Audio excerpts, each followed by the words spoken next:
رمضان کی بے حرمتی مت کرنا۔ یہ جو رات بھر جاگ کر کرکٹ کھیل کر دوسروں کی نیندیں خراب کر رہے ہیں، جو رمضان میں روزے قضا کرتے ہیں، معاذ اللہ ایسے بھی لوگ ملے جو کہتے ہیں رمضان میں اس لیے فلمیں ڈرامے دیکھتا ہوں کہ روزے میں ٹائم پاس ہو جائے۔ رمضان بڑا مقدس مہینہ ہے، اس کی بے حرمتی کی سزا بہت زیادہ ہے۔ اس کو اس طرح سمجھیے کہ کوئی بندہ روڈ سے گزر رہا ہو، وہاں گالی بکے، باہر کوئی بری بات کہے، یہ حرام اور غلط ہے، مگر یہی کام مسجد میں آ کر کرے تو آپ کیا کہیں گے؟ اللہ کا خوف کرو، اللہ کے گھر میں گالی دے رہے ہو، ادھر بے حیائی کی بات کر رہے ہو، زیادہ سے زیادہ شدت ہو جائے گی۔ کوئی بندہ عام جگہوں پر گناہ کرے، غلط ہے، مکہ پاک میں جا کر کرے، زیادہ غلط ہے، تو بالکل اسی طرح عام دنوں میں گناہ کرے، غلط ہے، لیکن رمضان میں کرے۔ حالانکہ مسلمانوں کی آسانی کے لیے شیطان کو بھی بند کر دیا گیا ہے، اب بھی گناہ سے باز نہیں آ رہا تو پھر اس کی سزا بہت سخت ہے، اس کی سزا بھی بڑی زیادہ سخت ہے۔ رمضان میں گناہوں کا انجام۔ اب سنیے، علامہ ابن جوزی لکھتے ہیں اللہ پاک کے آخری رسول، رسول مقبول صلی اللہ علیہ وآلہ وسلم نے فرمایا، میرے پاس جبرائیل امین حاضر ہوئے اور عرض کی، یا رسول اللہ صلی اللہ علیہ وآلہ وسلم، روز قیامت ایک نوجوان لایا جائے گا، وہ غمگین ہوگا، رو رہا ہوگا، فرشتے آگ اور لوہے کے راڑ سے اسے ہانک رہے ہوں گے۔ وہ نوجوان 1000 سال تک الامان الامان پکارتا رہا، لیکن اس کو امان نہیں دی جائے گی۔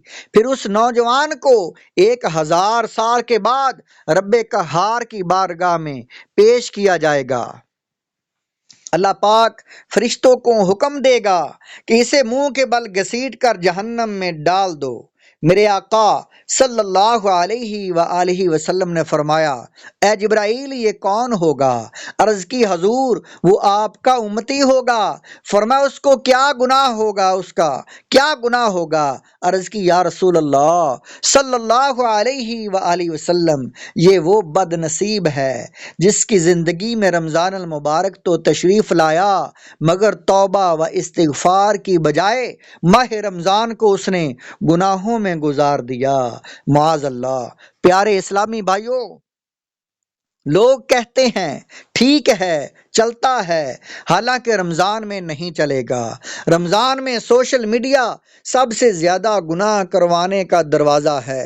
رمضان میں عام طور پر لوگ فلمیں ڈرامے نہیں دیکھتے، لیکن موبائل تو سب کے پاس ہے، ہر گروپ میں ایڈ ہیں، ہر پیج کو لائک کیا ہوا ہے، ہم نے بھی دیکھنا ہے، دیکھنا چاہتے تو جیسے ہی کلک کرتے ہیں، میوزک، گانا، بے پردہ عورت، ہم نے یہ سب کیوں دیکھنا ہے؟ اتنی مشکل سے رمضان ملا ہے، کیا رمضان اس لیے ملا ہے کہ میں اللہ پاک کو ناراض کروں؟ گناہوں کی عادت چھوڑ دیجئے۔ اللہ پاک کے آخری نبی محمد عربی صلی اللہ علیہ وآلہ وسلم نے فرمایا، جس نے رمضان میں کوئی گناہ کیا، اس کے 1 سال کے اعمال برباد کر دیے جائیں گے۔ ہمارا کیا بنے گا؟ ہمیں تو پتہ چلا ہے کہ رمضان میں بخشے جا رہے ہیں، اور ہماری گناہوں کی عادت ہمیں مروا رہی ہے، کیونکہ جھوٹ بولنا، غیبت کرنا، لڑائی جھگڑے کرنا، بے حیائی کی باتیں کرنا، یہ تو کئی لوگوں کی عادت میں ہے۔ رمضان آنے کے بعد بھی منہ سے جھوٹ نکل رہا ہوتا ہے، گالیاں نکل رہی ہوتی ہیں، کیونکہ عادت ختم نہیں ہوئی۔ ایسا تو ہرگز نہیں ہے کہ چاند نظر آیا اور ہم نے بٹن بند کر دیا، عادت تو ساتھ لگی ہوئی ہے۔ ہم نے توبہ بھی کرنی ہے اور بہت زیادہ احتیاط بھی کرنی ہے، خبردار بھی رہنا ہے کہ کوئی گناہ نہیں کرنا، ایک گناہ پر 1 سال کے اعمال برباد ہو جائیں گے۔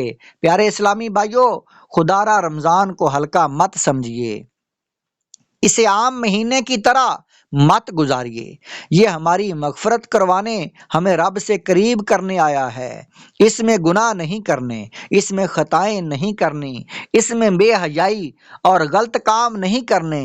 یہ توبہ کر کے بخشش لینے کا مہینہ ہے۔ کاروبار کے لیے بہت ٹائم پڑا ہے، لوگ ابھی بھی اپنے اسٹور بھر رہے ہوں گے کہ رمضان میں ریٹ بڑھا دیں گے۔ ایسا مت کیجیے، پورا سال کما لیں گے، غریبوں کے لیے کچھ ڈسکاؤنٹ دے دیں۔